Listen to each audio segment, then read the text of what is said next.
Have you ever looked in the mirror and just wondered, where the heck did all of this weight come from? I know that I did. And it was crazy to think that I didn't see it happening. Hello, everyone. Welcome to Mind Blowing Health and Wellness with Violet. The reason I make these videos is to help people to understand that your physical health and mental health come together to create your overall sense of well being. If you like this kind of content, please consider subscribing. It's quite typical for people to put on weight as we get older. And the estimate says that we put on between 1 to 2 pounds over the course of a year, which means that after about 10 years, we could have put on as much as 20 pounds if we weren't paying attention to our weight. Now, most people who are not in a dieting process are not weighing themselves regularly. And so, therefore, most people are not even aware, myself included, that the weight is rising. This is problematic because at some point we look into the mirror and recognize that we have gained a significant amount of weight and are now, as it was in my case, 70 pounds overweight without even realizing that that had happened. I want to talk about why it's possible to put on weight and not even notice that it's happening. So there's two different things. There's the slow weight gain that we have happen, that happens naturally to most people, but then there's also accelerated weight gain, which can happen mostly because of things that happen in our lives. So the one that I feel very likely affected me was having problems occur in life. So when there's some kind of crisis that happens in your life, whether it's the passing of a loved one or a really significant financial situation that happens or a job change, or when some really large significant event happens in your life, the birth of a child even, when these things happen, a lot of the time, your weight changes significantly. Interestingly enough, with the birth of a child, it's not only the female's weight that changes. Oftentimes, men will gain weight as well. Why?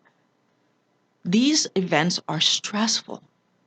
And when we're stressed, our cortisol levels rise. Cortisol is one of the hormones that help us to manage stress. So it's part of the fight or flight situation that we live when we are stressed. The reason that cortisol rising and being high for long periods of time affects our weight is because when cortisol rises, we have a release of carbohydrates back into our system in order to allow fast energy, fast. So our body is looking for us to solve a problem, that we're in danger of some sort. And for a very biological point of view, in our history, when we were in danger, we needed energy to be able to sprint and quickly solve a problem. Now, let's keep it in mind that also our brain takes a lot of energy as well, and our brain does use carbohydrates as well. Your body is trying to fuel the parts of you that are going to aid in the solution. So it's fueling your muscles and it's fueling your brain with carbohydrates. So it's natural and normal for this to happen. However, if I'm constantly creating a situation where I now have high levels of carbohydrates because my body's keeping a little bit extra floating around in my system because it believes that I have a problem that I need to quickly solve.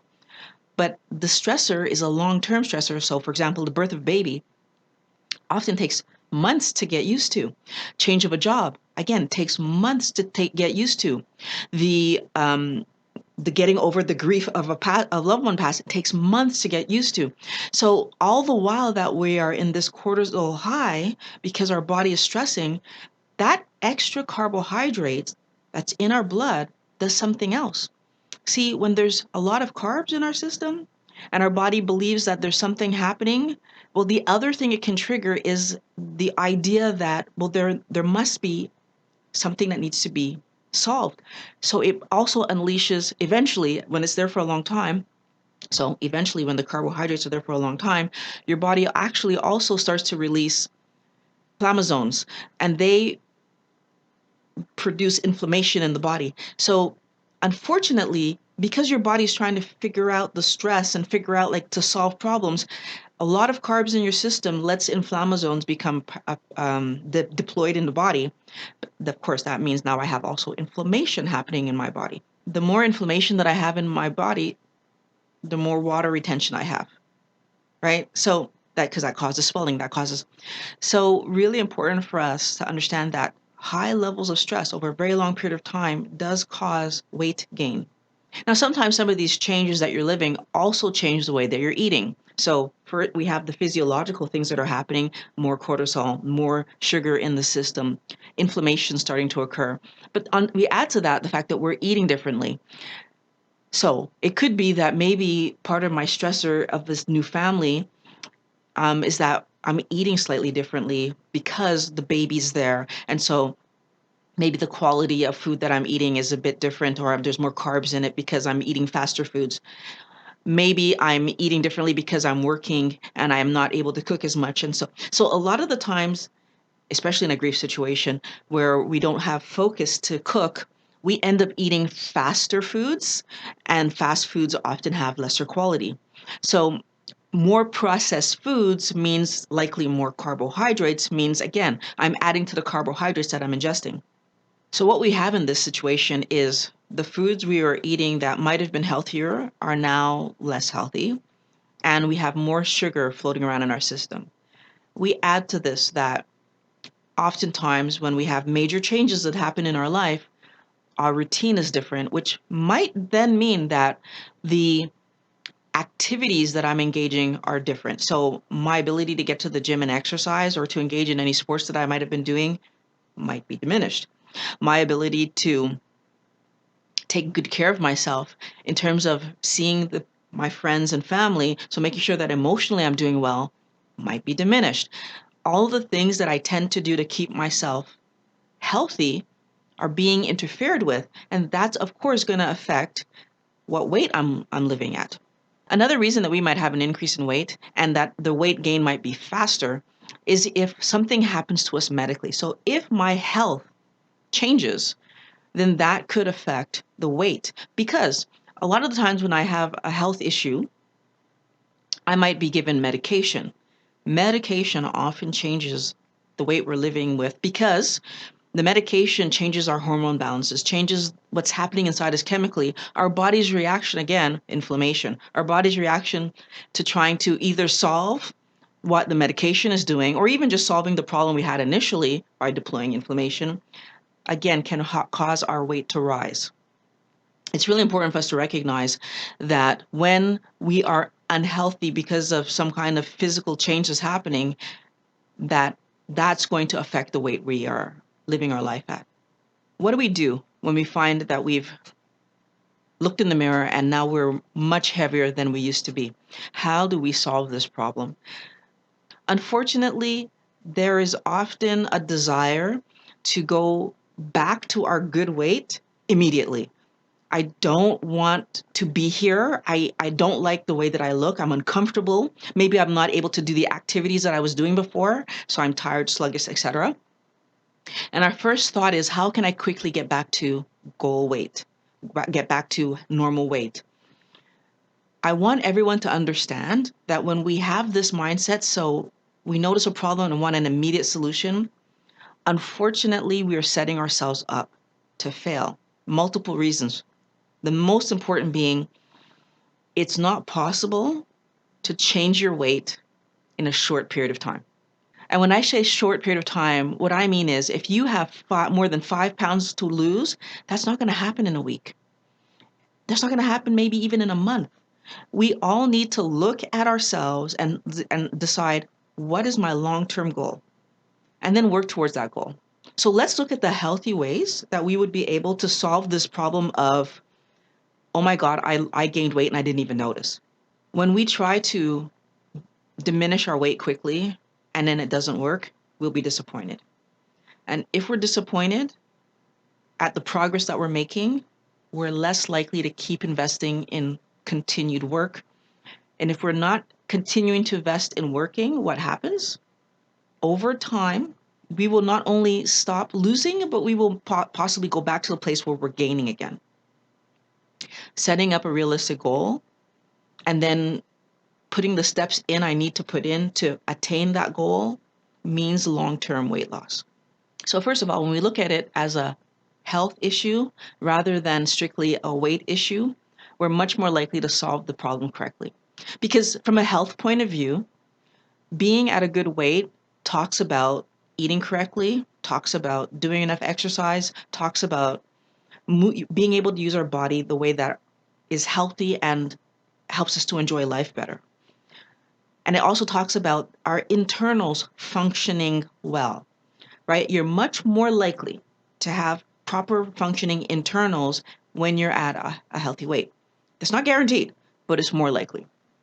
So investing in solving that problem over a period of time rather than trying to quickly do it in a few months is to your benefit, because it makes sure that your internals are able to get back to a place where they're functioning well. You want your heart to be working well. You want your liver, your pancreas, your kidneys to be functioning properly and able to clean up the system the way that they're supposed to. So the way that we do this is that we set ourselves up that our body can care for itself appropriately on a daily basis. And the best way is to start with number one, which is the food that I'm eating. By eating the highest quality food that you can, so that means if you can afford organic and grass-fed, eat that. If what you can afford is grocery store food and you can afford grocery store steaks and pork chops and grocery store lettuce and good quality vegetables, eat that. If what you can afford is grocery store burgers and hot dogs, not bread, but I'm talking about the patties and the ground beef, eat that. You need to look at your budget and buy the quality that you can afford. Remember that we're aiming for higher fat content. A lot of the times that works in our favor because the higher the fat content, the less it costs in the store. That benefits you. But I want you to go shopping for the best quality food you can, because the better the quality of nutrients that you are eating, the better quality body you will build. If I build a better body, it will function better, and it helps me to be able to manage things well. So that's step one. Let's fuel ourselves in the best possible, healthiest way. While we're doing this, I'm asking you to keep your carbohydrates low. Doing a low carb lifestyle would mean that you're eating less than 125 grams of carbs per day, or you can do a ketogenic lifestyle, which is what I really do suggest for most people, keeping your carbohydrates 20 grams of carbs per day, lower than 20 grams of carbs per day. If you want to do a carnivore lifestyle, you can also do that. And then you'd just be focusing on the meats. My point is, the fewer carbs you have, especially if you're trying to solve a weight problem, trying to solve a metabolic issue, taking your carbs really low helps your body to have less inflammation, helps your body to use the energy that you're eating and then tap the fat that you have stored rather than storing carbohydrates as fats. And eating a really good quality diet also gives you the protein that you need to build a body that's going to be healthier. I would also encourage you that if you can afford it and you find it palatable, to eat things like the organ meats. The organ meats actually contain a lot of the micronutrients that we need. So allowing yourself to eat the liver and the brain and the parts of the body that usually we don't eat, we usually go for the muscle meat, but allowing yourself to eat these other parts will give you better nutrients. Again, you're trying to build the best quality body that you can. I started this off by talking about the fact that your weight gain might have been caused by big stressors that happened in your life. And the other thing that you can do to help yourself to manage your weight better is to pay attention to these stressors and approach them directly. If you're suffering a grief situation, it's tempting to try to not think about the person. It's tempting to try to pretend that you're strong and everything's okay. It's okay to be sad. It's okay to miss that person. It's okay to let yourself get those emotions out. So cry and be sad. The truth is, by engaging grief directly and allowing yourself to go through that process right now, you will feel better sooner and engage your life. So get back to your normal life faster than if you push the grief away. If you have a work situation that needs to be addressed, if you have a relationship situation that needs to be addressed, if you have a friendship, social situation, whether you're lacking friends or having trouble with your friends, Moving towards these situations and addressing them directly is what's going to help you to manage your life better, solve these problems so that your cortisol levels can come down. Living repeatedly in a stressful situation because I'm not managing my problems with my spouse, for example, and so on a daily basis being super stressed whenever you're around your spouse keeps those cortisol levels high and stops you from managing your life, so then stops you from managing your weight problems. If you need psychological help, so a therapist to help you through this, I encourage you to do that, because the sooner you solve the problem, the sooner you can start addressing your health issues. Being overweight and having too much cortisol, which means having too much sugar in your system, can lead to diabetic issues, can lead to heart issues, can lead to other issues, because excess carbs in your system, regardless of where it's coming from, is still excess carbs in your system. So really try your best to address these things. It's so important to manage your psychological health and then manage your eating habits so that you can get your body to a physical place where you feel good. And I want to make sure that I'm clear on this. Please, if you take the time to invest in your physical well-being, so eating a better quality diet, eating a better quality low carb slash ketogenic lifestyle, if you take the time to invest in solving all the problems that were happening in your life, when you resume living healthy and when you're back at your ideal weight, please consider what effort and energy it took you to get here. Now that you're back, don't ruin it by going back to eating the standard American diet. Don't ruin it by allowing chips and cakes and cookies back into your life. Consider, most people end up gaining about a pound or two a year just because they're not paying attention to these things. After doing all the work to get yourself back to a healthy weight, don't ruin it by going back to the eating habits that got you there in the first place. Don't ruin it by avoiding problems again and acting as if you don't need to address things because now I'm in a healthy weight. These things are always important. You've learned to do them. Go forward in your life, eating well. Go forward in your life, taking care of yourself, so being physically active, socializing appropriately, and solving any psychological, emotional, work-related issues that come up, solve them. Family-related issues that come up, solve them right away. I really hope you found this video helpful. And if you're not already subscribed, please subscribe to the channel because it helps me to know that I should keep making these videos. I do now have a Patreon account, so if you'd like to contribute to the production of videos, you can go and check out Patreon/Violet Rivera. That would really help me out. I want to thank you for watching Mind Blowing Health and Wellness with Violet. I love making these videos for you guys. I can't wait to talk to you in the next video.